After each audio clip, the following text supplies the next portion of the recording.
Welcome to The Explainer. Got a big tech interview coming up? Maybe a tough exam or you're just starting a new job? Well, you're in the right place. Today, we're going to get you comfortable with a tool that can totally make or break your performance, the Linux shell. So, you're in that prep zone, right? You're polishing your resume, you're grinding through coding problems, getting all psyched up for the big day. But you know what? There's one thing that often separates a good candidate from a truly great one, and that's having a real hands-on feel for the command line. And that's exactly what we're going to do in this explainer. We're going to break down all the must-know concepts, the key commands, and even some common interview questions, so you can walk into that room feeling completely confident. So, let's dive in. Okay, first things first. What even is a Linux shell? It's a term that gets thrown around all the time, but let's make sure we have a really solid handle on it. So at its core, the shell is your direct line to the heart of the computer. It's a program, a command line interpreter, that takes whatever you type in, figures out what you mean, and then tells the operating system's kernel, that's the absolute core of the OS, what it needs to do. You know, here's an easy way to picture it. You speak human, right? But the computer's brain, the kernel, it speaks a totally different language. The shell is like your personal expert translator, sitting in the middle. You give it a command and boom, it translates it perfectly so the kernel understands exactly what you want. All right, so now that we know what a shell is, let's meet the family. And this isn't just for trivia night, by the way. Knowing a little bit of the history here shows an interviewer that you really understand the foundations of the tools you're using. So let's run through the classics. First, you had the Bourne shell, or SH. It was the original, super simple, and really reliable for basic system scripts. Then came the C shell, CSH. This was for programmers who loved the C language and wanted more interactive stuff like command history. And finally, the Korn shell, KSH, which basically took the best of Bourne and added powerful new features for scripting like arrays and functions. And all of that leads us to the one you're almost definitely going to use today, Bash. That stands for the Born Again shell. Get it? It's a total powerhouse because it mashes together the best parts of all three of those classics. It has the scripting power of Bourne, the cool interactive features of C shell, and the advanced tools of Korn. No wonder it became the standard. Okay, enough with the theory. Let's get our hands dirty. An interviewer isn't just going to ask you for definitions. They want to see that you can actually do stuff. So let's walk through how to create your very first script from start to finish. It's really just a simple four-step dance you need to have down cold. First, you write your code in any plain text editor. Second, you add this special line at the very top. We call it the shebang. Third, you have to give the file permission to run to make it executable. And finally, you run it.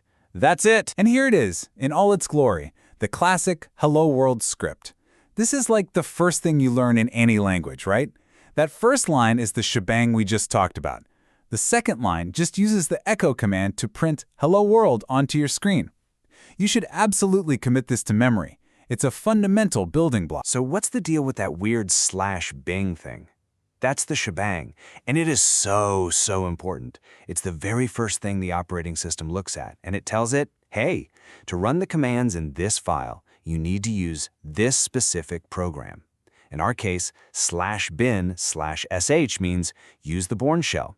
If this were a Python script, it might say /usr/bin/python.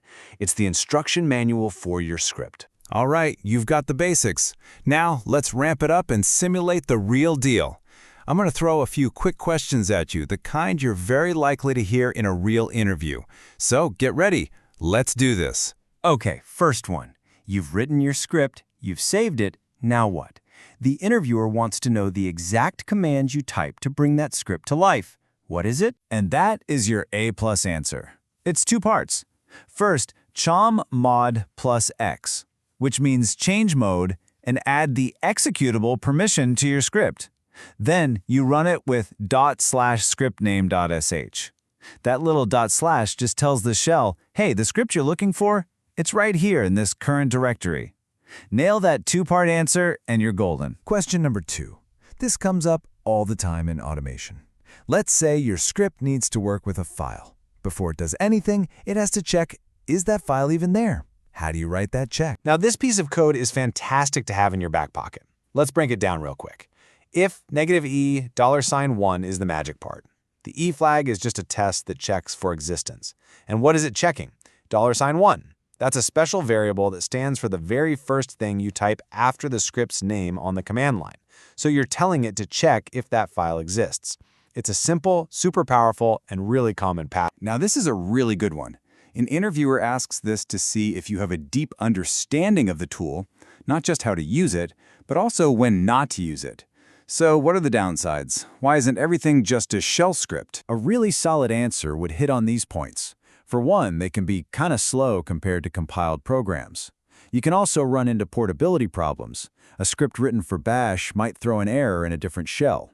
They're also super sensitive to typos.